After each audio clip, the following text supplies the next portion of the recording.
If someone had told me a year ago that the loudest, most disruptive force to ever enter my life would become its quiet center, I would have laughed. A dry, humorless sound, the kind that rustles in the back of your throat when you've forgotten how to use your voice for anything other than ordering groceries online. My life was a meticulously curated silence, a fortress of solitude built from stacks of books and the predictable rhythm of my own heartbeat. Then came Julian, and he didn't just knock on the door of my fortress, he took a sledgehammer to the foundations. My world was my third-floor apartment in a building that had long given up on pretending to be modern. It was my shell, my sanctuary. From my window, I had a perfect, godlike view of the street below, a parade of strangers I could observe without the messy obligation of interaction. My routine was the scaffolding that held me together. Coffee at sunrise, writing until noon, reading until the light faded, a simple meal, and then the quiet hum of the city lulling me to sleep. It was a small life, a pale life, but it was mine. He arrived on a Tuesday, the least poetic day of the week. His arrival was not an event so much as an invasion. A cacophony of grunts and thuds from the apartment across the hall, 2B, which had been blessedly empty for 6 months. I watched through my peephole as he directed the movers, a man who seemed to take up more space than physics should allow. He was tall, broad-shouldered, with a storm of dark hair tied back haphazardly and a jawline that looked like it had been carved from granite. He wore a paint-splattered t-shirt and jeans that had seen better decades, and he moved with a kind of restless, coiled energy that made my own stillness feel like a form of death. For the first few weeks, he was a sensory assault. The smell of turpentine seeped under my door, a sharp, chemical tang that clung to the air in the hallway. Music, loud and eclectic, sometimes classical strings, sometimes guttural rock, would thunder through the thin walls at unpredictable hours. I would see him in the hallway, and he'd offer a curt nod, his eyes, a startling, intense blue, skimming over me as if I were just another part of the faded wallpaper. He seemed arrogant, consumed by his own world, a world of loud noises and vibrant, messy colors. He was everything my world was not. He was a physical fact, and I was a theoretical concept. The distance between us wasn't just the width of a hallway. It was a chasm between two different ways of being. And from my side of that chasm, I watched him, my quiet resentment tangled with a thread of something else, something I refused to name. A dangerous, unwelcome fascination. My routine, once a source of comfort, became a framework for my observations of him. His morning coffee on his small balcony, steam rising around his head in the cool air. The way he'd run a hand through his hair in frustration, a gesture I saw through his open studio window across the courtyard. The parade of large, blank canvases going in, and the occasional glimpse of a finished piece being carried out, a riot of color and emotion that I could only guess at. He lived with an unapologetic intensity that both repelled and mesmerized me. My heart had become a frantic bird in a cage of my own making, and he was the storm raging just outside the bars. The disruption, when it came, was not from him, but from the sky. The weather reports had called for a storm, but no one predicted the biblical deluge that broke over the city that night. Rain hammered against my window panes, a relentless drumming that drowned out even the city's hum. The lights flickered once, twice, and then surrendered, plunging the building into an inky, primordial darkness. My first instinct was relief. The silence was back, absolute and profound. But it was a different kind of silence now. It was heavy, expectant. Then came the frantic pounding on my door. Not a polite knock, but a desperate, fist-beating rhythm that vibrated through the wood. My blood ran cold. No one ever knocked on my door. I crept to the peephole, my heart hammering against my ribs. It was him, Julian. His hair was plastered to his forehead, his face a mask of panic in the intermittent flashes of lightning that illuminated the hallway. "Please," his voice was a ragged shout through the thick door. "Please, I need help. The skylight, it's broken." My paintings, something in his voice, the raw terror that stripped away all the perceived arrogance, moved me. The man who hadn't had a guest in 3 years, unbolted the door. He stood there, dripping on my welcome mat, his broad chest heaving. The force of nature from across the hall looked small, defeated, and in that moment, the carefully constructed walls of my world began to crumble. This was the inciting incident. This was the moment the quiet observer was dragged onto the stage. We were no longer separated by a hallway. We were in a shared crisis, a tiny island of two in a sea of darkness and rain. He led me across the hall into his apartment, and it was like stepping into another universe. My space was all muted grays and orderly lines. His was a controlled explosion of chaos. Canvases of all sizes were stacked against every wall, some finished, some terrifyingly blank. The air was thick with the smell of oil paint, linseed, and the damp, earthy scent of the rain pouring in. A torrent of water was gushing from a shattered skylight directly in the center of the room, pooling on the floor around a massive easel that held a half-finished work. "They'll be ruined," he said, his voice hollow with despair. He was staring at the water, creeping towards the stacked canvases. For the first time, I saw not an arrogant artist, but a man watching his life's work drown. My own anxieties, usually so deafening, went silent. A strange, unfamiliar calm settled over me. This was a problem with a solution. A physical problem, not an emotional one. I could handle this. "We need to move them," I said, my voice sounding surprisingly steady in the cavernous, dark room. "All of them." To my apartment. He just stared at me for a second, his blue eyes wide in the gloom. Then he nodded, a sharp, jerky motion, and so we began. We worked in a frantic, unspoken rhythm, illuminated only by the lightning and the weak beam of my phone's flashlight. We lifted the heavy wooden frames, our movements clumsy in the dark. The air was charged, electric with the storm outside and the frantic energy between us. And then it happened. We reached for the same large canvas, a swirling vortex of deep blues and violent reds. Our hands met on the rough edge of the wooden stretcher bar. His fingers were long and calloused, covered in flecks of dried paint. His skin was warm, a startling, living heat against my own cold, trembling hand. It was an accident, a fleeting connection in the chaos, but it sent a jolt through me so powerful it nearly made me drop the painting. My breath caught in my throat. It was just a touch, a simple, unintentional touch, but my body registered it as a collision, a spark jumping a chasm I thought was unbridgeable. I pulled my hand back as if burned. I don't think he even noticed. He was too focused on saving his work. But I noticed. Oh, I noticed. The feeling lingered, a phantom warmth on my skin for the rest of the night. As we worked, I saw him up close, stripped of the distance and my own projections. I saw the fine lines of exhaustion etched around his eyes. I saw a long, thin scar that cut through his left eyebrow, a pale white line against his tan skin. I saw the way his jaw clenched, not in anger, but in a desperate effort to hold himself together. He wasn't the confident, imposing figure from the hallway. He was just a man, terrified and vulnerable, his entire world contained in these stretched pieces of cloth. We managed to get the last of the canvases into my apartment, just as a piece of the ceiling in his studio collapsed with a sickening crash.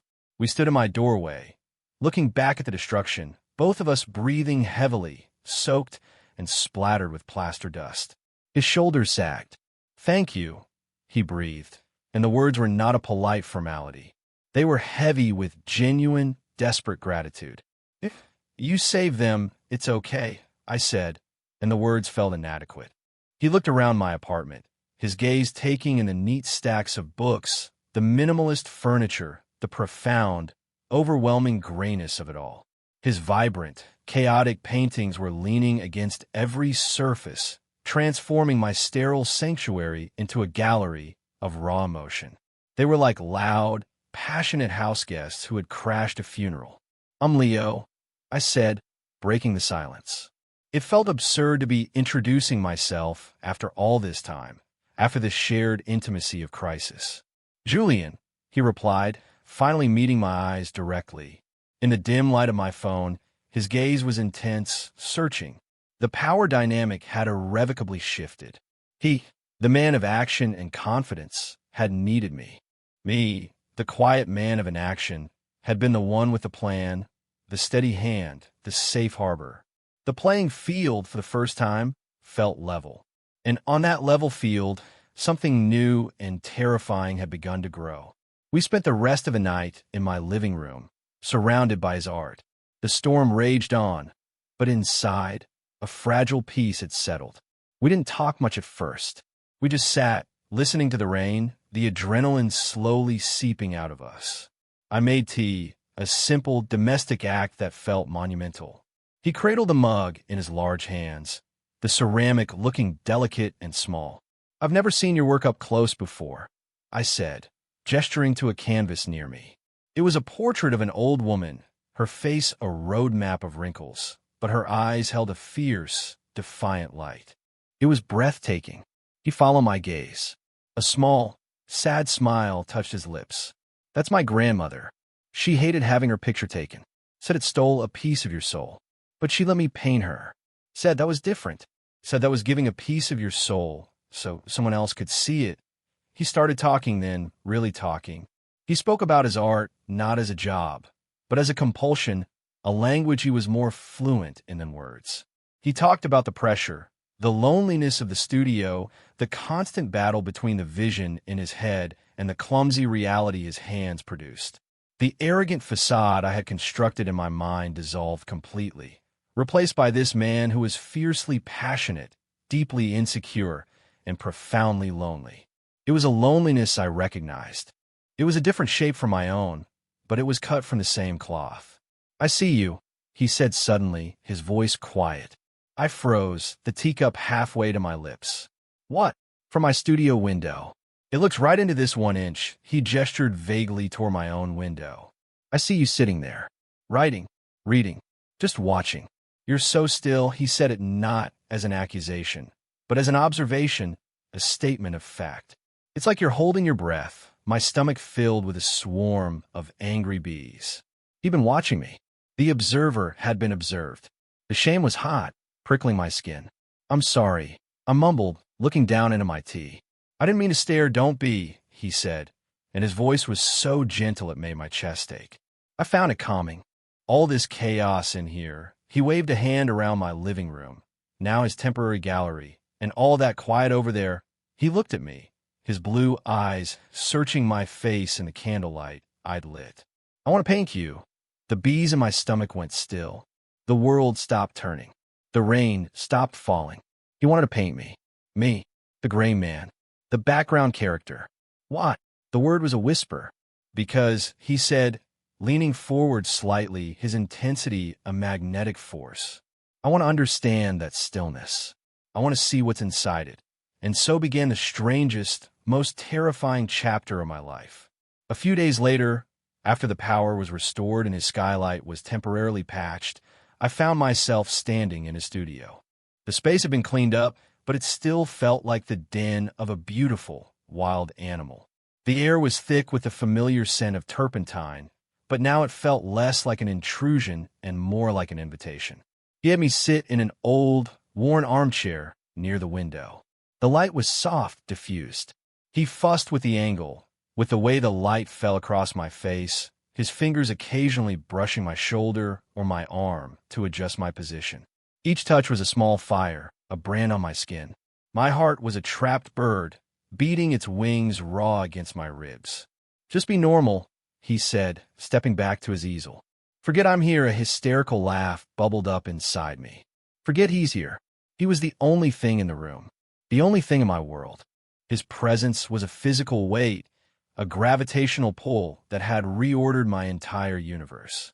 The sessions were silent, mostly. The only sound was the scratch of his charcoal on the canvas, the soft squelch of paint being mixed on a palette, the sound of my own ragged breathing. Being looked at by him was an experience I have no words for. It wasn't a casual glance. It was an excavation.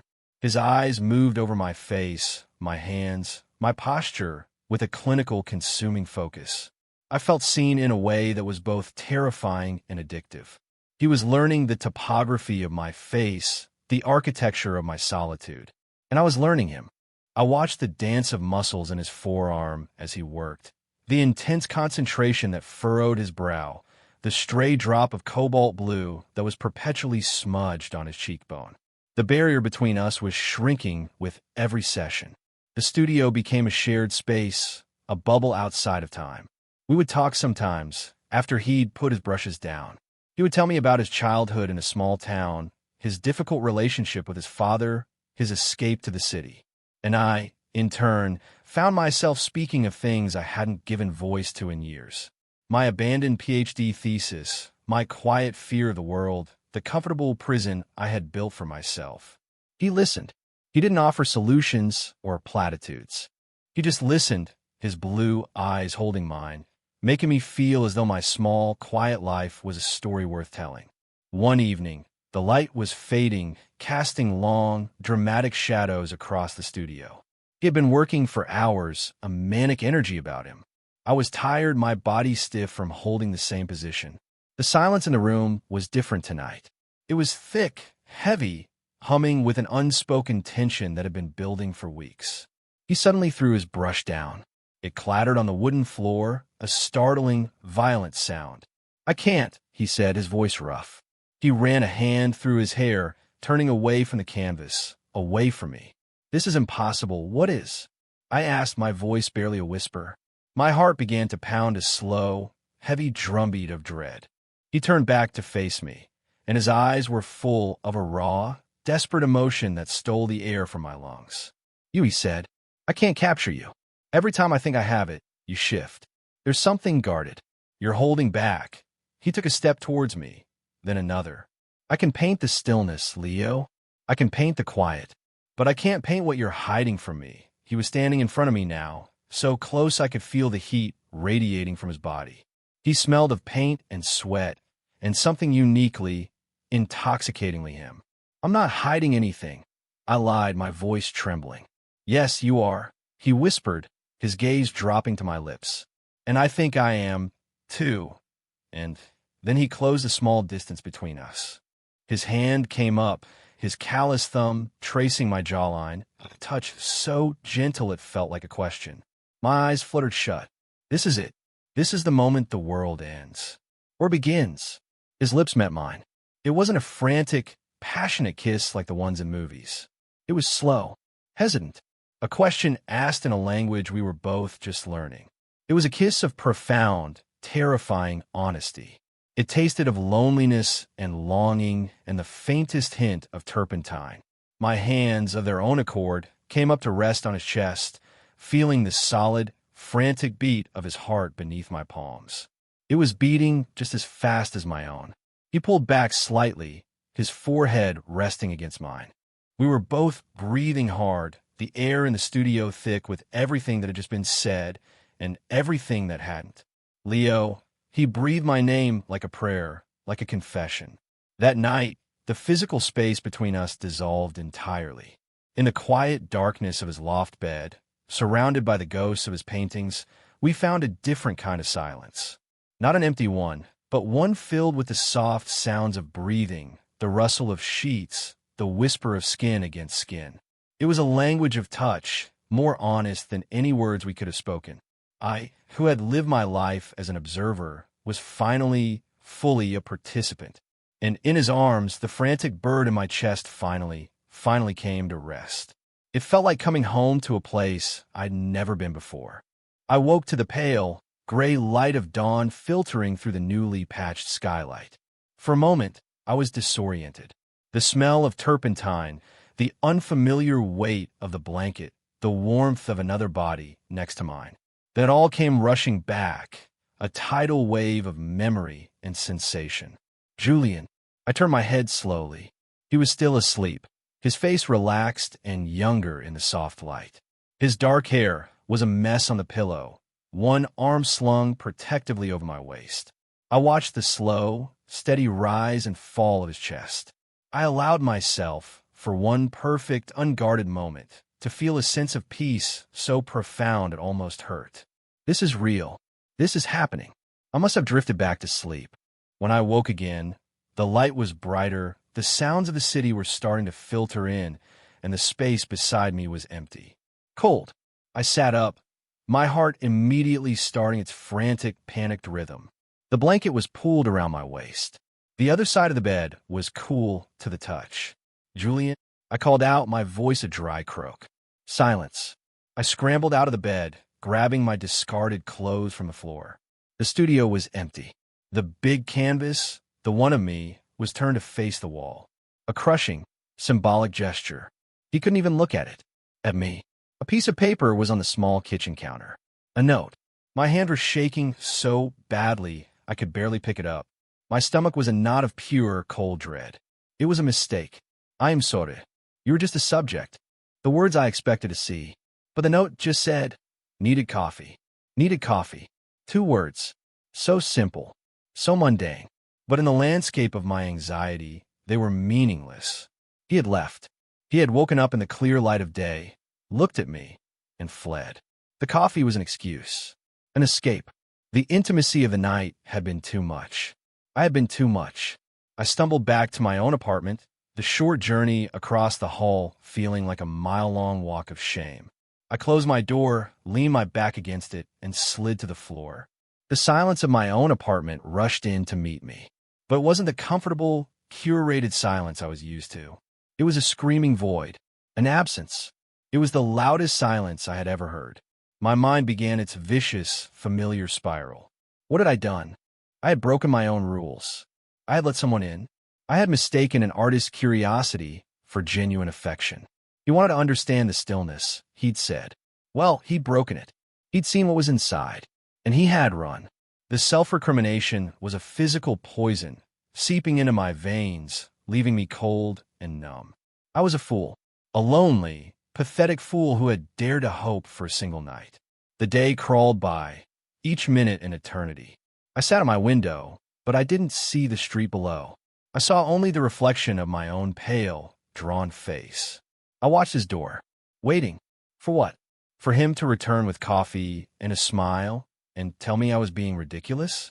Or for him to never return at all, to confirm my worst fears? Every creak of the floorboards in the hallway made me jump. Every distant siren sounded like a warning.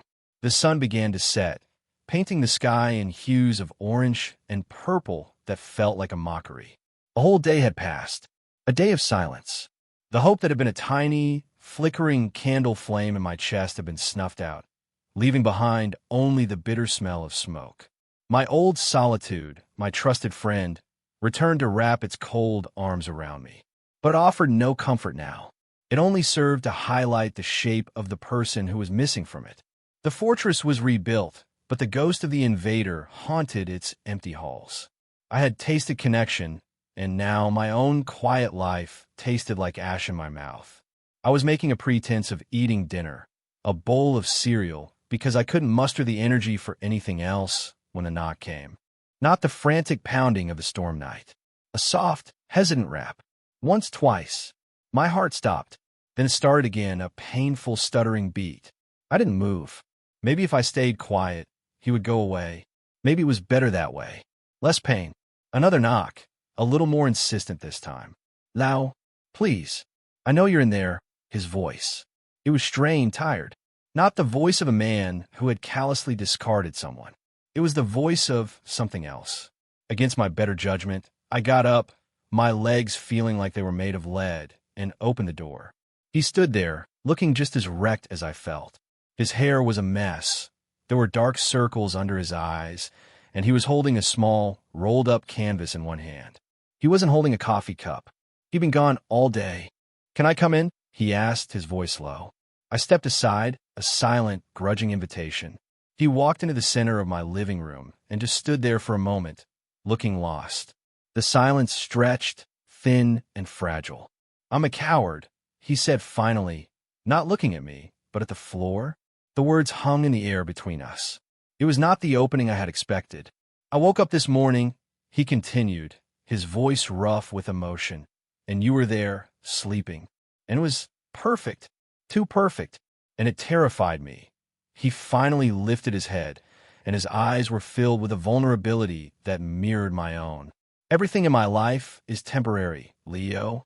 It's messy and it's chaotic and it moves. People, places, feelings, they come and they go. It's what I know." He took a breath. "But this feels still. Belmano. And I've never had that before. I don't know what to do with it. So I did what I always do. I ran. I walked the city for hours, trying to get my head straight, trying to convince myself it was just a moment, that it didn't mean anything. My throat was tight. I couldn't speak.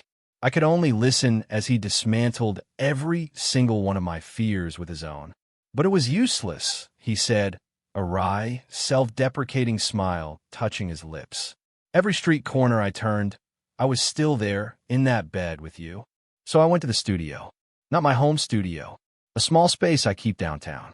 And I did this. He held out the small, rolled-up canvas. My hands trembled as I took it from him. It was light, fragile. I slowly unrolled it. It was a sketch. Charcoal and pastel on rough paper. It was me, sleeping, the way I must have looked this morning in the pale dawn light. My head on the pillow, my face relaxed, one hand curled near my cheek. It wasn't a formal portrait. It was intimate. It was unguarded. He had captured not just my likeness, but the peace I had felt in that fleeting moment. A peace I thought I had imagined. He had done it from memory. This is how I see you, he whispered, his voice thick. Not as a subject, not as stillness I need to figure out. Just you. When you're not guarding anything, a single tear escaped and traced a hot path down my cheek. I couldn't stop it. All the anxiety, all the fear of the last 12 hours, dissolved in the face of this simple, profound offering. He hadn't run from me. He had run from the power of what he felt for me. I was so scared. I finally managed to say, the words choked. I thought you regretted it. He closed the space between us in 2 long strides, his hands coming up to cup my face, his thumbs gently wiping away my tears. Regret it? He said, his voice a low thrum that vibrated through me. Leo, it was the first real thing I think I've felt in years. That's what scared me. He leaned in and kissed me again. This time, there was no hesitation. It was a kiss of reassurance, a promise, a confirmation. It was the end of the silence. It was the beginning of a conversation that would last the rest of our lives. I don't want to be a coward anymore, he murmured against my lips. But you have to know, I'm not good at this. At us, neither am I admitted, a watery laugh escaping me. But maybe we can learn. He pulled back, a genuine, radiant smile finally breaking through the exhaustion on his face. It transformed him, chasing away all the shadows. Okay, he said. Okay, we can learn. He gestured to the painting, the big one, the one he turned to the wall in his studio. I turned it around because I couldn't look at it. It was all wrong. It was a painting of a man behind a wall. And the wall isn't there anymore. The next morning, I woke up in his bed again. This time, when I opened my eyes, he was awake, propped up on one elbow, just watching me. The anxiety, the familiar morning dread, was absent. In its place was a quiet, steady warmth. Hi, he said, his voice husky with sleep. Hi, I replied, a slow smile spreading across my face. He didn't leave to get coffee. We made it together, in his chaotic kitchen, bumping into each other in the small space. It was clumsy and domestic and perfect, the two of us learning a new rhythm, the quiet writer and the loud painter, finding a shared silence that was comfortable, full, and alive with unspoken understanding. Our lives began to merge, the boundary of the hallway dissolving until it was meaningless. My books found their way onto his shelves, nestled between jars of pigment and old sketch pads. His paintings, the ones that had once felt like loud intruders in my apartment, now hung on my walls, filling my gray spaces with color and life. I would write in his studio, the rhythmic scratch of his brushes on canvas, a new kind of comforting background noise. He learned to love the quiet, and I learned to love the beautiful, vibrant chaos he brought into my life. He never finished that first portrait. He said it was a relic of a time before, a painting of a stranger. Instead, he painted a new one. In it, I'm sitting in the same armchair, but I'm not still and guarded. I'm looking directly at him, and there's a small, open smile on my face. The light from the window is warm on my skin. He captured not my solitude, but my connection to him. I used to think my life was a carefully composed story, a quiet narrative I controlled completely. But Julian was the plot twist I never saw coming. He was the storm that broke down the door, the chaos that reordered my world, the vibrant color that bled into my monochrome existence. He didn't just save his paintings that night. He saved me. He dragged me out of my beautiful, sterile fortress and showed me that the world outside, in all its messy, unpredictable, and terrifying glory, was where life actually happened. He taught me that the opposite of silence isn't noise. It's connection, and that true peace isn't found in solitude, but in the quiet, steady presence of another person who sees you. All of you, even the parts you kept hidden in the shadows. And for the first time, I wasn't just observing a life. I was living one.